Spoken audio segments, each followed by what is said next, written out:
Hello friends, तो आइए अपना अगला पैटर्न देखते हैं।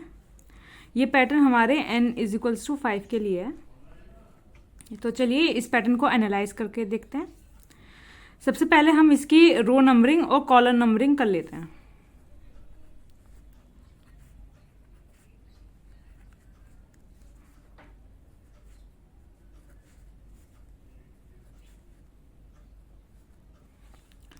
अगर इस पैटर्न को हम ध्यान से देखें तो हम ये देखेंगे कि जो रो नंबर है उतने ही एलिमेंट प्रिंट हो रहे हैं और जो एलिमेंट प्रिंट हो रहा है उसकी वैल्यू उसके कॉलम नंबर के इक्वल है। फॉर एग्जांपल अगर हम थर्ड रो देखें तो उसमें 3 नंबर प्रिंट हो रहे हैं। जो पहला एलिमेंट है उसकी वैल्यू उसके कॉलम नंबर के इक्वल है। दूसरे एलिमेंट की भी जो वैल्यू है वो हमारे कॉलम नंबर के इक्वल है और same goes with the third element. तो आइए इसका कोड करते हैं। ऐसे पैटर्न्स के लिए हमें जनरली 2 लूप की ज़रूरत होती है। पहला लूप हमारे रोज के लिए, दूसरा लूप हमारा कॉलम्स के लिए। तो हमारा पहला लूप i = 1 से n तक चलेगा। मतलब कि हमारा जो i होगा वो 1 से लेके 5 तक चलेगा। अब हमारा जो इनर लूप होगा उसमें हम j को इनिशलाइज करेंगे 1 से और ये वाला लूप हमारा i तक चलेगा। क्योंकि हम इसमें देख रहे हैं कि जो हमारा रो है उसमें जितना रो नंबर है उतना ही एलिमेंट प्रिंट हो रहा है। मतलब कि जो हमारा इनर लूप होगा वो उतना ही चलेगा जितना हमारा रो नंबर है। इसलिए यहाँ पे हमने j को 1 से लेके i तक रखा है। अब हम यहाँ पे j को प्रिंट कर रहे हैं। C++ में प्रिंट करने के लिए हम cout का यूज़ करते हैं। अब एक रो ख़त्म होने के बाद हमें न्यू लाइन चाहिए, उसके लिए हम cout एंड कर देंगे।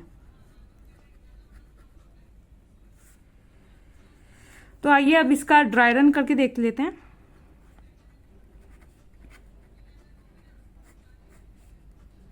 सबसे पहले i हमारा 1 होगा और जब कंट्रोल हमारा j के पास आएगा तो j हमारा 1 होगा। कंडीशन हमारी j <= 1 i है, सॉरी।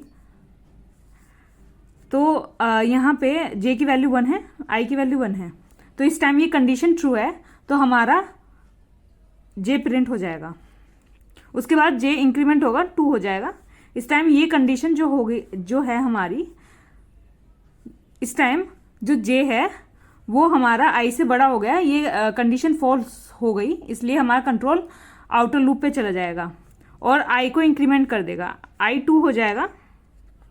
फिर से कंट्रोल इनर लूप पे आएगा और j हमारा 1 से स्टार्ट होगा। इस कंडीशन पे आते हैं तो इस टाइम j 1 है और i हमारा 2 है। तो कंडीशन ट्रू है इसलिए j प्रिंट हो गया।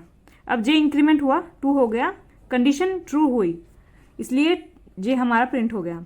अब j फिर से इंक्रीमेंट हुआ 3 हो गया और इस टाइम जो हमारी कंडीशन थी वो फॉल्स हो गई, इसलिए हमारा कंट्रोल आउटर लूप पे चला गया और i को इंक्रीमेंट कर दिया। अब फिर से कंट्रोल हमारा इनर लूप पे आएगा और j अपना लूप 1 से फिर से i तक चलेगा और ऐसे ही हमारा पैटर्न प्रिंट होता जाएगा। तो आइए अब इसको कोड करके देखते हैं।